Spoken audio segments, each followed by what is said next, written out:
You're listening to The Voice of Russia with me, Juliet Spare.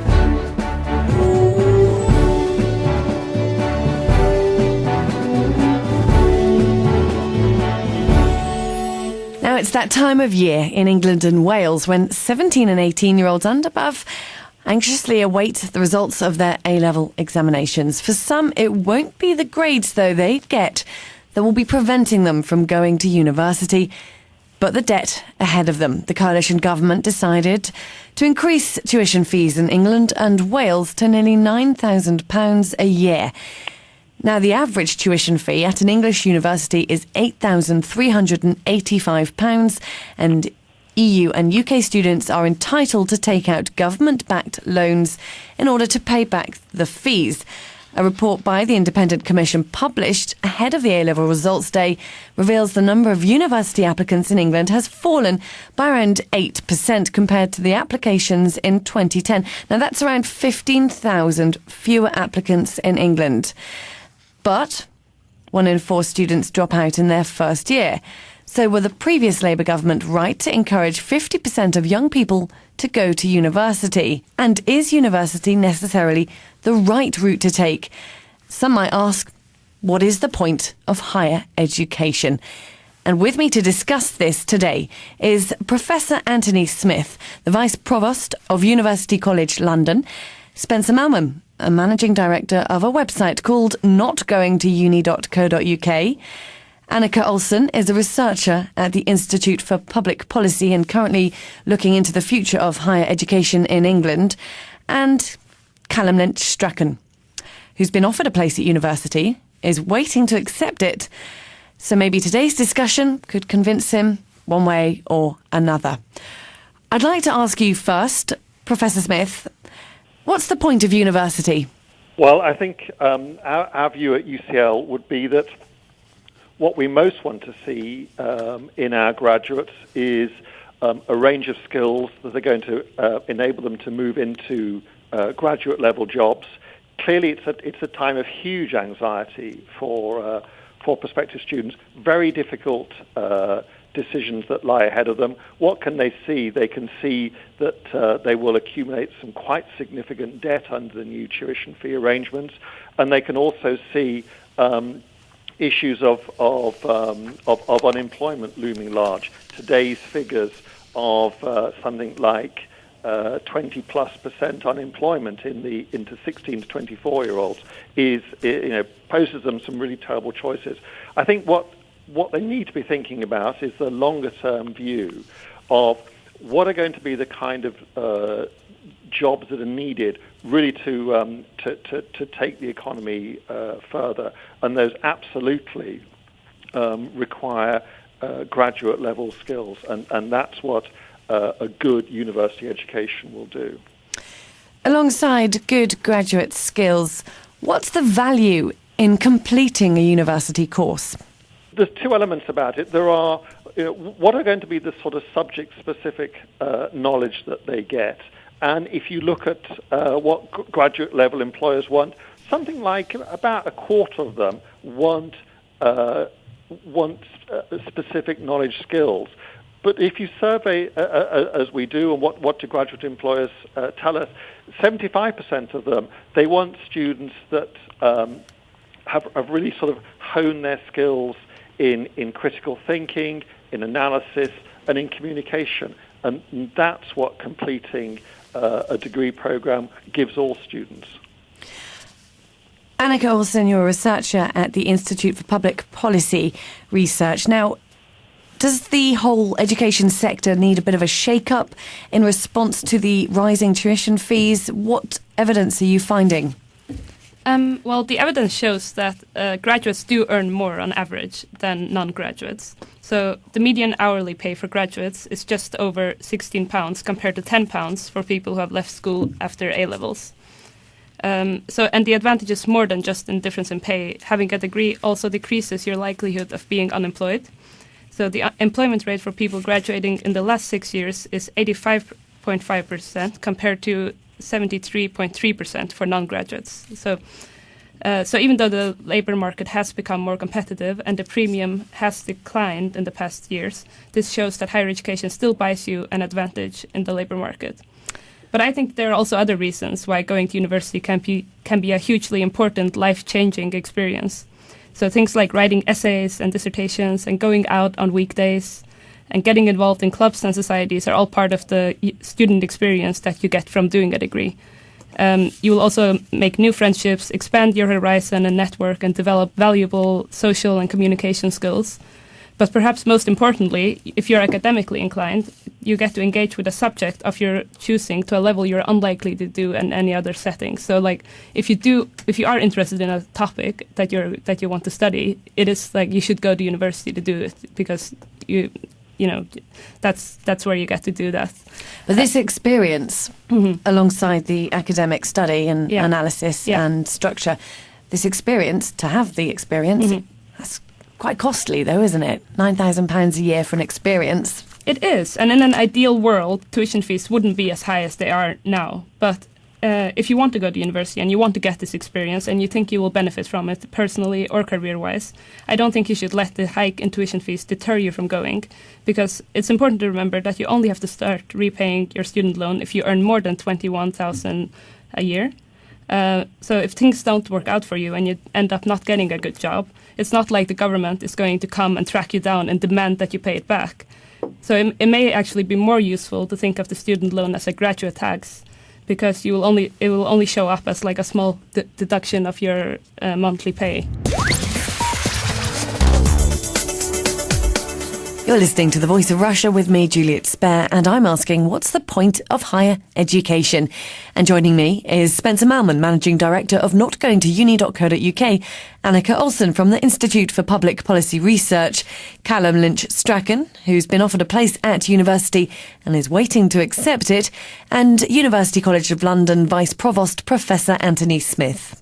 Professor Smith, do you agree that students should look at this as more of a graduate tax as opposed to a loan? I think that there's a risk, Juliet, that we can just sort of get stuck in semantics. What is this?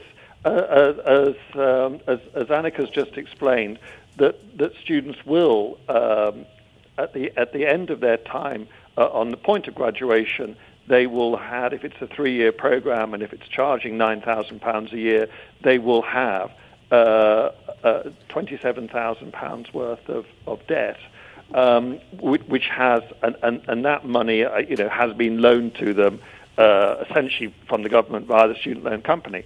I think what's important to note, and again Annika's made that point, is that the trigger for the repayment of that only becomes effective once they're in, and currently the threshold is £21,000, which is seen at the level of sort of graduate level pay, so they're in graduate level employment.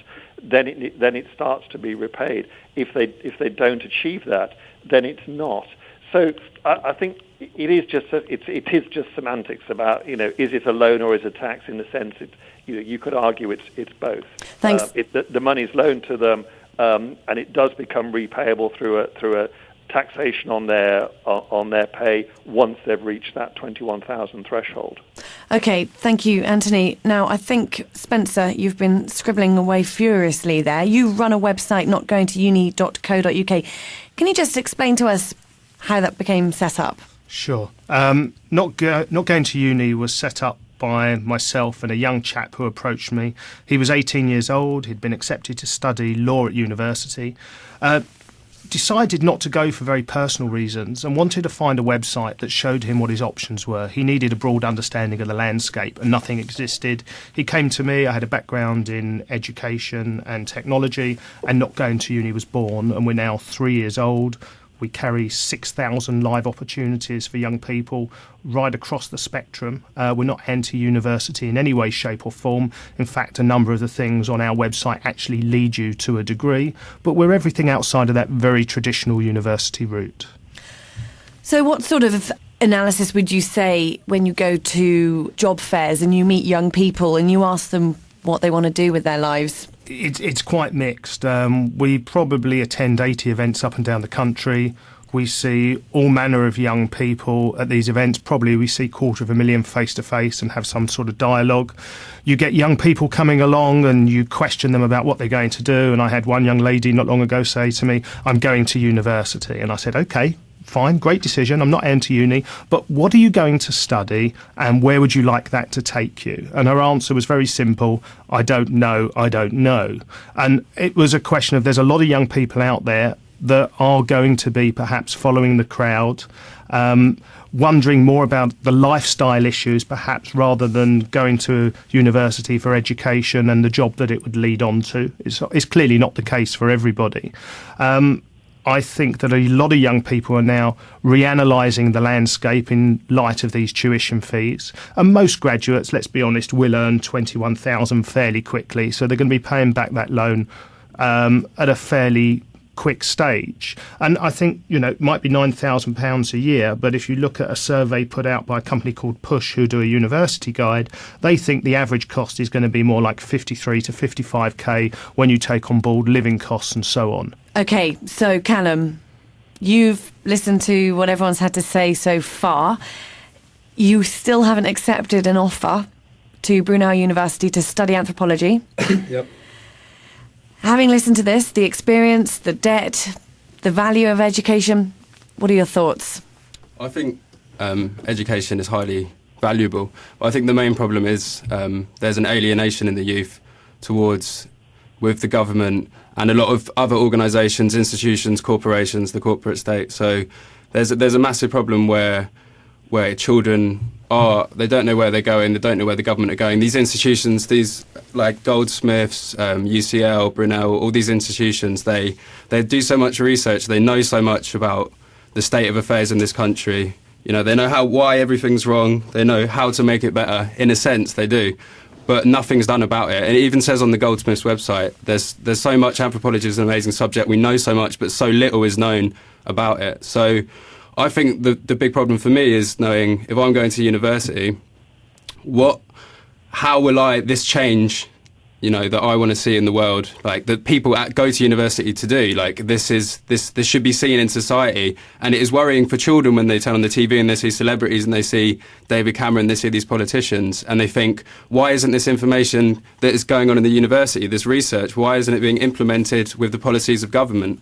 And that's because of the corporate state. So it's not really, it's quite a confusing situation for me because, I want to study anthropology and I want to learn a bit more about the world and try and communicate what needs to be done to help people. And I work with kids at the moment with a project with the K&I Foundation in East London, and we teach them free running. And there is an alienation in the youth, and I think that needs to be addressed before I make this decision, really. Anthony, I'd really like your response to Callum. He's raised a lot of really interesting points. I think the key one, it kind of it feels like it sort of partly answers his own question because, what's going to break down that alienation is exactly with enthusiastic, bright young people who've had the experience of being at university, having their eyes open to some of the possibilities, looking at being able to sort of think about some of the really important issues that we as a society face, being able to have the time to think about those, reflect on them, look at them from the sort of lens of different disciplines, really to think about that, and then absolutely take it back. Once being a graduate, they're not going to suddenly be in this sort of bubble. It's absolutely about taking it back into their communities and helping and supporting others.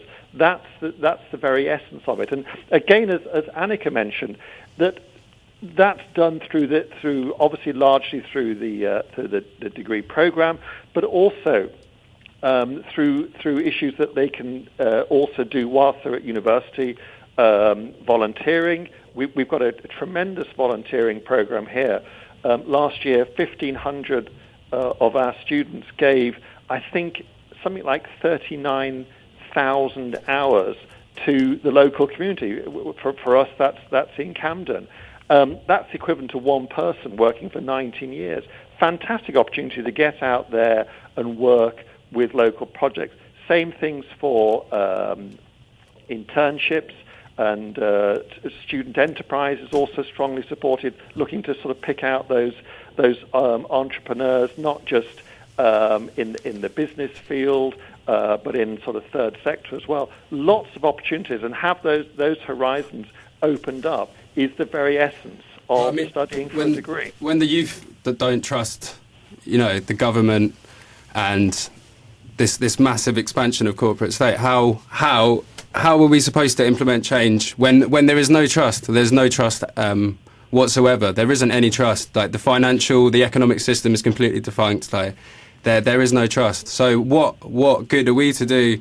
If this isn't addressed, this problem here isn't addressed. Like we go. I go to university and I keep doing this, and I'm in a position. Maybe I get into the future. Like everything, history repeats itself. I'm at the head of UCL, like you. I'm doing the exact same thing on the exact same radio talk show, and nothing's changed much. And I just feel like this is a constant recycling thing that's going to happen. So. Okay, respond to that first, please, Anthony. Okay. Well, I think it's about two words come to mind.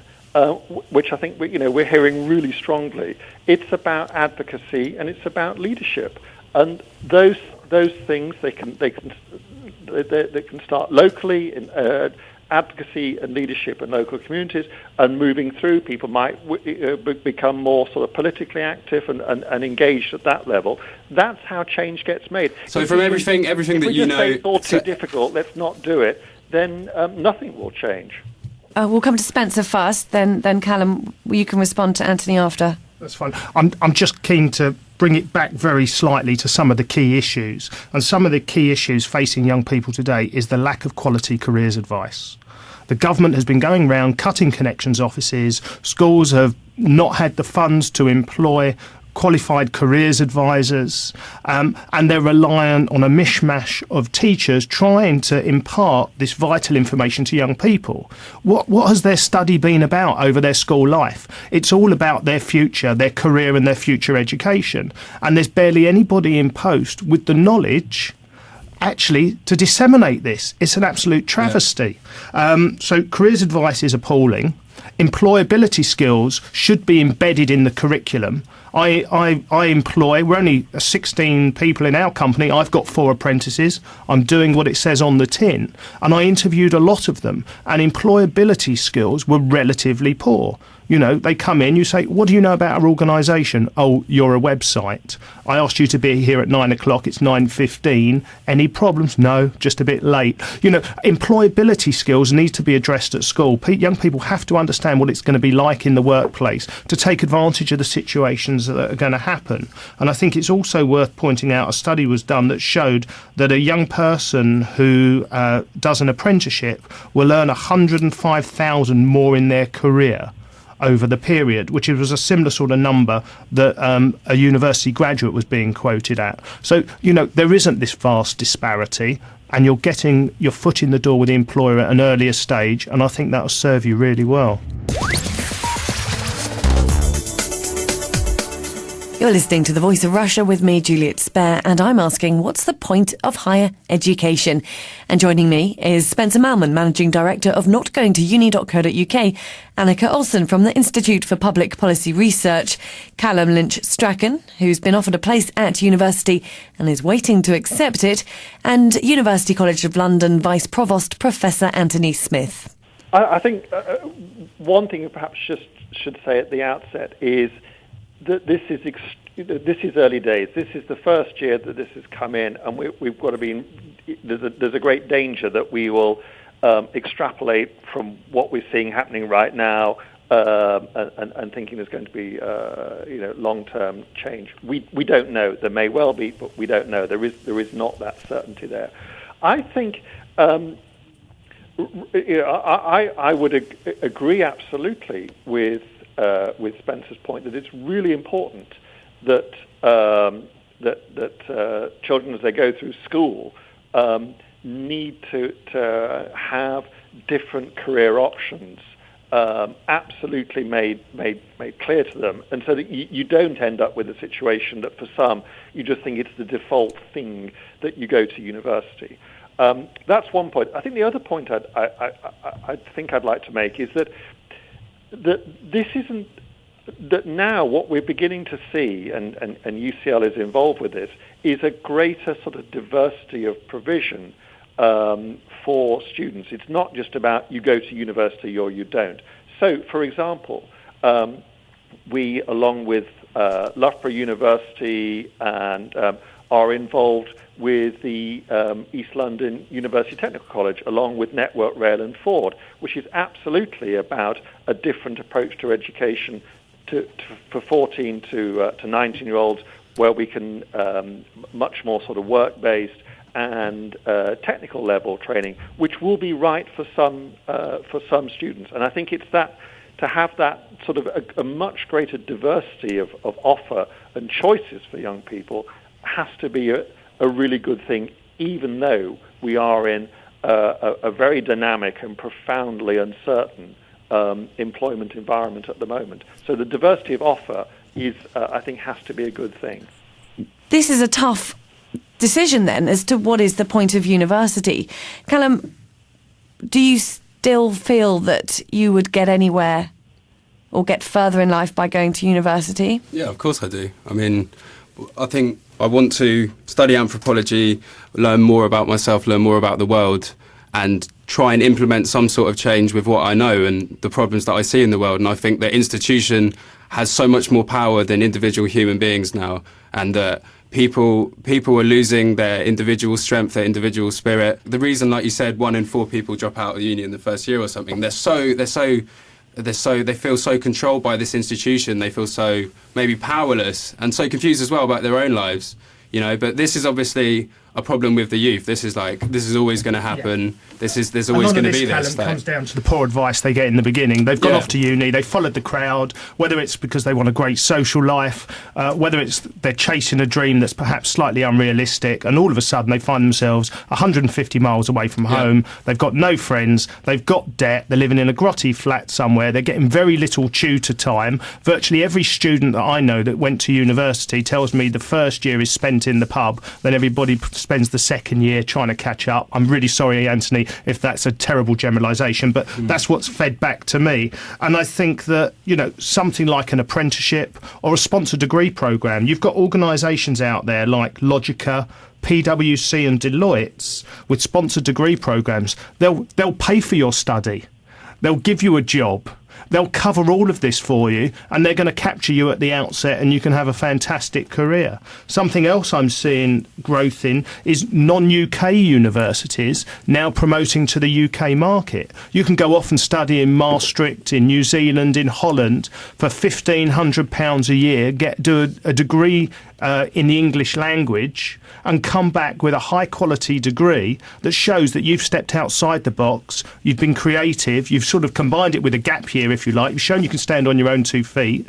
Why not look at those as an option? There's a lot of things outside of that traditional university route, and I must just finally say I think there's a moral issue, a real moral issue about saying to our young people that that level of debt is acceptable when a lot of the degrees that you'll be doing will not lead you further on in the workplace, and that's borne out by the statistics. Now, Annika, you're from the Institute of Public Policy Research. Spencer says it's morally wrong for students to be told to accept this level of debt, but there's still the argument that the education is crucial. Yeah, well, I think that is really... I'm going to say this point again, that most people will not pay all of their debt, and like the system takes that into consideration, that, you know, it's a loan, and if people do end up being really successful, they will pay all of it, but most people will not pay all of their loan, and a lot of people will not even pay anything, you know.